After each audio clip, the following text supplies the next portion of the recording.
All right, so this is Todd Atkins. We're back with another episode of the MMA Conspiracy Hour with Mike Davis and Miguel Iterati of the Lights Out podcast. And today we're going to talk about Askar Mozharov and kind of his UFC fiasco as far as how he got into the UFC after kind of purging his record a little bit or changing his record. And maybe we'll also speculate on how he got in the UFC and what some of the ramifications of that would be. So who wants to go first? Mike? I think Miguel.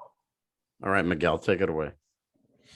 You know, there's a bad situation, I think, for the UFC more than anybody else because, you know, they have a 700 fighter roster at times, you know, between 500 and 700 fighters. A lot of them are from that area of the world at this point. And a lot of the fight, unless you're like Khabib, you know, a lot of those guys become very anonymous. They fight a couple of times in the UFC and then they wash out and then they go back over there. And who knows what's going on over there with fighting? You know what I mean? You know, if he's from Ukraine, there's a war there. If he's from Chechnya, there's a lot of suspect, you know, support that the fighters get and things like that. I believe this permeates, you know, and pretty much can assure you this permeates into the boxing world as well, where, you know, beefed up records are trying to, you know, get people advanced. I don't even understand what the point is because, you know, getting one fight in the UFC doesn't make anybody, you know, how can you pay him and a handler and this and the guy that got you in and this? It sounds like just all cheap theater, you know what I mean? And the guy that really looks bad is the person who signed off and said, yeah, this is a UFC level guy, or this guy's done enough, you know, in the UFC without looking. You would hope that that's what matchmakers do, right? So maybe somebody blew their Christmas bonus. So, Todd, how did this come to light? Won't we start there? Well, I think Tapology, which is kind of like the Sherdog of today, you know, back when we were, you know, around the sport, Sherdog was the reliable record place to go to look at fighters' records. And I guess somebody had contacted Tapology, somebody from Thailand who was involved with Full Metal Dojo, which is, like I told you guys, they do some pretty amusing promotion on Instagram for their events. And they had said, look, this guy has a fight on his record from one of our events, and he never fought the fight. It doesn't exist. And so I think that's kind of how it kind of started as far as, you know, looking into his record and whatnot. All right. So from what I understand, there's a lot of moving parts on this. And Tapology was one of the people, but also Sherdog. Sherdog was actually the organization that pushed it forward, not Tapology. Tapology just kind of raised a red flag. But from what I understand, he changed his name. We can confirm that. So he fought under two different names, hoping to eliminate certain losses from his record. And then there was somebody that was making videos, like you had said, with other organizations on it, names, and then submitting them and showing the database, blah, blah, blah, blah, blah. A couple of the databases, when on top of adding wins like that, they were also trying to subtract losses by saying that this person never fought in this bout. And Sherdog, from what I understand, tracked down some of the videos and said, well, here he is. You're not telling the truth. So there was like a lot going on with people trying to obviously dupe the UFC, successfully dupe the UFC. And the Fight Finders kind of caught it, but not the national Fight Finder. The national Fight Finder is mixedmartialarts.com, MMA.tv. Sherdog and Tapology they have an incredible database. Tapology is the only one keeping track of amateur records, at least I think they're the best organization that keeps track of amateur records. And Sherdog now keeping track of amateur records, but they've got a long, dedicated history to, you know, some of the older fights in mixed martial arts. So there's a few things that failed here. mixedmartialarts.com failed because they were the ones that the record was corrupted on, which the UFC accepted. which I think the UFC might be part owners of as well. When if you listen to Kirik Jens on the Joe Rogan podcast, there's a moment in the interview where they talk about Dana and they laugh going, oh my God, he's going to fire us now. I truly believe, I have no proof, but just based on a snippet from the Joe Rogan interview, they absolutely are part owners of mixedmartialarts.com, which is the national database. SureDog caught it. Tapology caught it. Everybody seemed to catch it except the UFC at mixedmartialarts.com. Now, this is where we're at. So now they're saying, wait a minute, they fought under different names. It's kind of fake. We got to write this record. Fighters terminated. Miguel, you said that somebody's on a management side is probably getting in trouble. But I think this kind of opens up Pandora's box. Watch Miguel get excited. Miguel, now that they're kind of writing the wrong records, where does this put Dan Severn and Travis Fulton, two people that you love to talk about, especially when it comes down to their records? Well, the thing that it shows and it exposes is that, that there are three databases that get relied on, and that each one of them has whatever criteria they have that, I don't know if it's not agreed upon, or I don't know, who knows what they look at or what makes them decide. Like in the case of like Dan Severn versus Brad Kohler, you've got the promoter and the referee both telling you the fight was a blatant work, and they still leave the fight on the record. So, I don't understand, there are other cases where the actual fighters are admitting no work. So, I don't trust the databases for much. And it just harkens back, I hate to be like the kind of guy that sits there like, well, in the old days, but this is a part of, to me, matchmaking that's integral is that matchmakers need to see fights live. And they should be on the road and go to Chechnya or Ukraine to see fights. Hey, man, I can understand, hey, that wasn't the job description when I took the job, you know what I mean? But it's a world international company kind of thing. And you really do need to visit other shows and be on the road. I think it's part of the job. You can only sit back in an office and receive videos so much, especially nowadays. Obviously, there's a chink in the armor there, and you didn't get what you paid for a fighter. You could have gotten a more talented fighter if what we suspect in this case was that a guy fraudulently created a record. The other records, there's so many reasons for work fights, that it's a very difficult thing to say we're going to go back in time and clean up. But I think, in certain cases, like I think MMA fighters in general, it's 20 years later kind of thing. Some of them might even come clean and say, yeah, that, I think we could even say that we've seen or heard that in the past. Yeah, that one I didn't go 100%, or we talked about. For example, Gary Goodrich talked about how him and Cal Worsham made an agreement right before their IVC fight so Goodrich can go ahead. That's still on his record. Yeah. Well, well, here, let's talk about one that should be on somebody's record that's not. Todd Atkins. Your name gets called, your opponent name gets called. The bell rings, the opponent throws the towel in. Is that a loss for the person who's had the towel thrown in?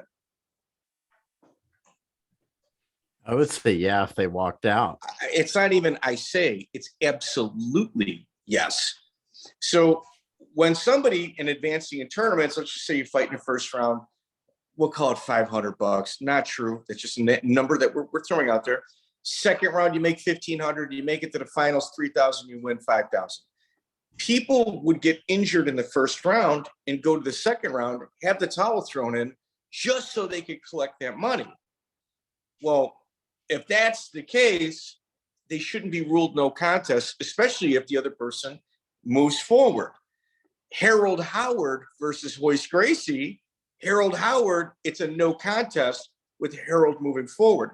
That is absolutely nepotism and might be the greatest Canadian win of that era, I might add, being stripped of one of my favorite fighters.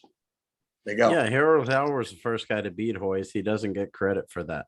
Absolutely not. And ladies and gentlemen, I was going to kind of reveal this as like an MMA Detective, like exclusive.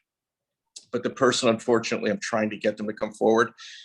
When Rickson Gracie was like pre-English speaking Rickson Gracie, gave a couple seminars to a certain gym. I've talked to this guy's sister or daughter. I'm trying to get him on here. He's got pictures of Rickson giving him a black belt as long as he brought Rickson out 2-3 times a year for seminars. Now, once the Gracies became the Gracies, he kind of got subtracted from the black belt lineage of Rickson Gracie, but I might have pictures. I know it's a fact. Give me a couple of weeks. I'm going to have to show up at somebody's house to get this, to complete this. That's, that it touches on the problem. Rickson and his famous 450-0 record as well. A lot of records are suspect, and there's many reasons why they could be. Number one reason is money. Why would Rickson give a belt away? Money. Why would a guy want to get into the UFC? Money.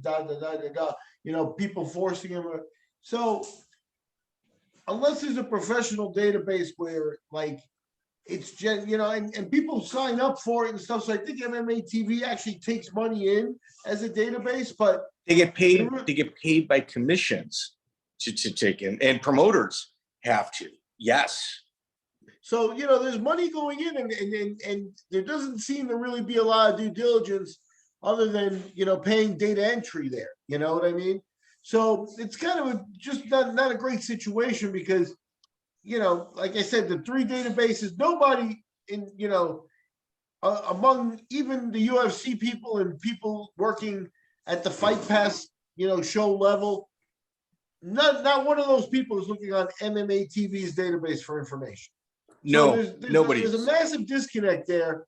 In this business, boxing has another database with another set of problems. The keepers of the records really are, not putting a premium on making sure accuracy is number one. There's actually, in MMA, Todd, you remember, Mike, you remember this, at some point, the sport's wondering whether it was going to be a sport in 10 years. So there's a good reason to be looking for hey, there was fights over here, make sure they get in the database. Hey, this one, what about this show? And, fill it up later on, going back and taking out the pancrase fights and stuff. I mean, they did a woeful job when they tried to clean it up. And that was your first signal that it's not in good hands. It's just not in good hands. No. And let's kind of, I want to say certain things, but I don't want to hurt feelings. But mixedmartialarts.com is supposed to be the database. And if it was the database, Tapology and SureDog wouldn't even exist. I use Tapology and SureDog, I would say probably daily. And if I go to mixedmartialarts.com, it might be 5 times a year. It's terrible. It's terrible the way they don't even monetize the fighters in it. Like, for instance, we even send emails to Cure Gens hey, you've got a whole bunch of fighters here. They're not even search optimized through Google or the search engines. It should be the first thing that comes up. And look up Randy Couture. His record for mixedmartialarts.com, the national database, is on page 5 or 6. Tapology and SureDog, they're on the first page. That's a huge ball drop. It's what you refer to as a rookie. It's just filled with rookies. And you hate to say that, you don't want to dump on somebody, but I don't know. Have they ever really impressed anybody? Their site just stopped crashing about 4 months ago. Yeah, the thing I wanted to focus on is the fallout from something like this. I mean, somebody has to be held accountable. And, also, I would assume the matchmakers might catch some heat from it, from Dana White or one of the bosses. They absolutely should. Yeah, that's their job. But I mean, how can 2 guys, you got Mick Maynard, Sean Shelby, and you got 700 people under contract? I mean, how can they go see all these people?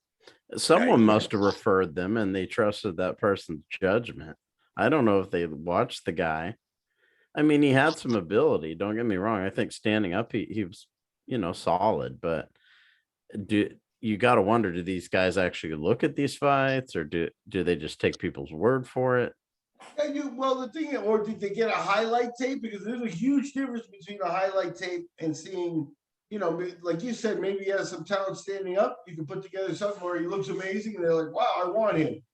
But that's not really doing your homework. And if somebody had been consistently going to shows, for the last 10 years, and they've been on the road and say had caught 15, 20 shows in that area, oh shoot, you'll be surprised how many guys they'll be like, yeah, I saw that guy. Oh, I was there for that show. I was there. I want to, and that stuff is what I'm talking about. It carries weight. It's like, or at least Yeah. hey, he's saying he's on that show. Well, I've been to one of those, and they're really rinky dink. I don't. That could be bad. There's a knowledge and an awareness that you don't get from videotapes, from seeing the guys live. And I'm not saying that that's something you can do. Like you said, maybe the logistics of it are tough to manage, but that is really what you need, and they're heading towards that with the Fight Pass shows. They're gonna be telling Fight Pass promoters, hey, book this guy, we want to see him. Yeah, and that's what they should do. But this kind of brings up a larger question. The biggest perpetrators of fake fights in mixed martial arts, no particular order: Shannon Rich, Dan Severn, Travis Fulton. Look at their records. I mean, it's filled with it. Watch the video of their fights. I mean, it's amateur hour. I mean, for those to even be on the record, like, you're going to subtract this guy's fake fights, but you're not going to subtract theirs. Why not? Why wouldn't you? Well, yeah, I mean, the integrity of the sport's what's in question there, and that's the thing that, as a fan and as you want that to be taken paramount, but it's not. It's like the last factor in terms of, the databases. The status quo, where they're getting, it is really what benefits them the most, and not fixing the system. Yeah. Todd? Well, can I ask you this? How do you think the UFC got their wool pulled over their eyes? Like, who? We don't know who the manager was, but let's say you were the manager. How did this happen?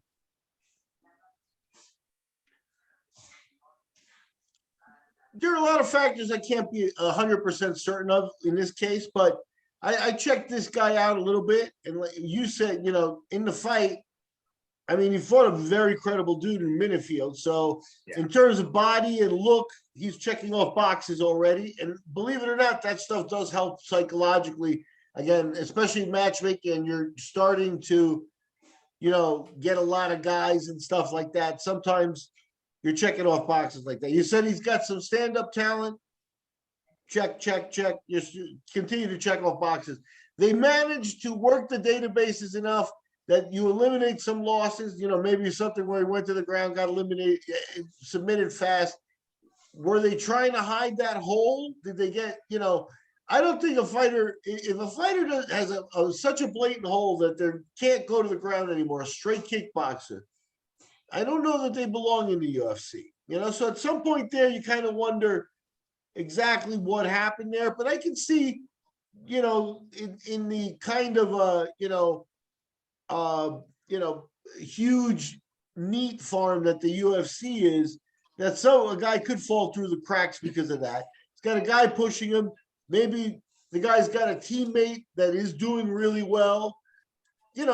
You're checking off a lot of boxes. There's networks and things. He mentions AKA Thailand on his resume. You've got people there. You ask Mike Swick. Swick tells you he's good stand-up. Again, their job is hard to get to know everybody the way they need to. They do have to take some risk with that. And, this is one of those where, like I said, past the goalie. Yeah. Yeah, I don't want to say you fire them or anything like that. It would be different. To me, the structure is all wrong. The matchmaking is the job of the boxing commission. They should be given the fighters ranks and decide who fights who, and then the promoters can see if they can make the fights.